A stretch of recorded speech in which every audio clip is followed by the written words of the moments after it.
Asia Pop 40. Hello, what's up? I'm Joey, you know. Yes, today we have a very exciting interview with TikTok sensation and singer-songwriter producer extraordinaire. His name is Jake. What's up? How you doing? What's up? I'm doing great. How are you? I'm very well. Finally able to see you. I'm very excited about this. Love your music. Absolutely adore it. Thank you. Thank you. I appreciate that. Yeah, I'm excited to be here. From the original Upside Down, which by the way rocked, the world, but also this side of Asia, to the Charlie Puth remix. Again, congratulations. I can't believe you actually manifested that collaboration. It's insane, man. Yeah, life is crazy, for sure. Yeah, you gotta have positive thoughts. And then over the last couple of years, Secrets, right? Charger, and of course, to the one that is blowing up right now, This Is What Falling in Love Feels Like. Every one of them is a hit. And you're very young. You're like 21. So have you been making music since you were 5? Like, how did you figure it out? Was it masterclass or what? So I grew up in a very musical family. My mom is a music teacher, Right. and from the ages of 3 till like 15, my mom forced me to take piano lessons, guitar lessons, and drum lessons. Oh. And so over that time, I learned instruments. But then when I really fell in love with music was when I was 14. I started making my own beats on the computer. And from then on, I started writing my own music and producing it myself.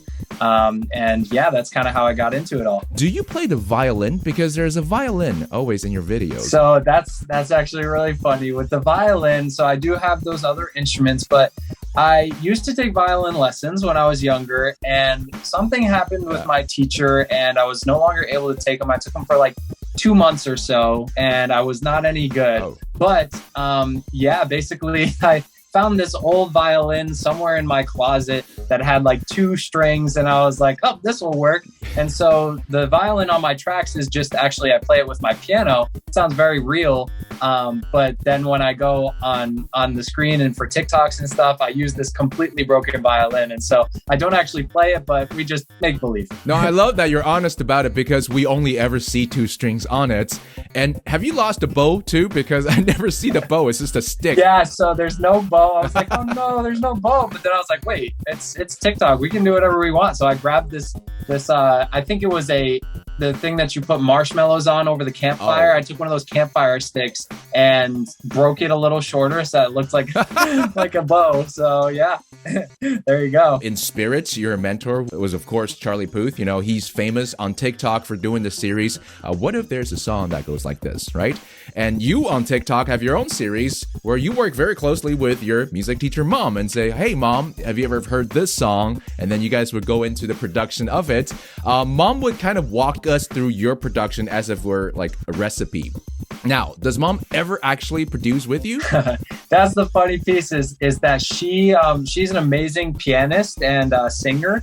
But when it comes to actually making the beats, I pretty much lead her through the process. So technically, it's not her making the beats, but she is pressing the right buttons and the right timing. She's amazing at it. No, I could tell. I could tell she's actually working that drum machine. Yeah. So at this point, do you think, Jake, since she watches you so much and she has to go through the process with you, can mom actually make a track by herself? You know, it's funny. Someone had mentioned that. I think my brother had mentioned that to me the other day. He was like, hey, I bet mom could actually just like produce a full song herself. We've done so many of these. She probably could just be on her own. So one of these days I'll have to see what she can come up with. Just leave her in the studio alone. I bet she'd do great. Please, I would love to hear that. Has it always been music for you? Like ever since you were little, have you ever thought of doing something else? Because I asked this because you're very tall. You're what, 6'7"? Yes. And for people who are here in Asia, that's, by the way, about 200 centimeters, almost 2 meters, right? Ever thought of getting into sports? Man, so I have a funny story with that. So I grew up playing basketball as well. I think I liked basketball more when I was younger. Yeah. Like I liked it more than music. But I still play it to this day a lot because I'm 6'7" and I can dunk and all that fun stuff. But basically when I believe I was 15 or 16, I was on the basketball team and I was just like, man, I want to spend my free time making beats and making music. And so I dropped off the team and just started making beats with my free time because I knew that if I started younger and I started early, I could actually make it a career.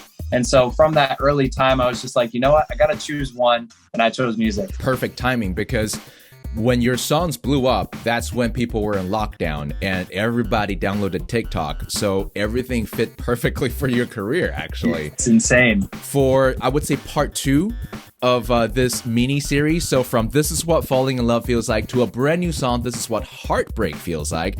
Now, how did you manage to create the sound of Heartbreak? Yeah, so Heartbreak is now my most recent release, and I'm really excited about it because it's starting to move on TikTok, YouTube Shorts, all that stuff.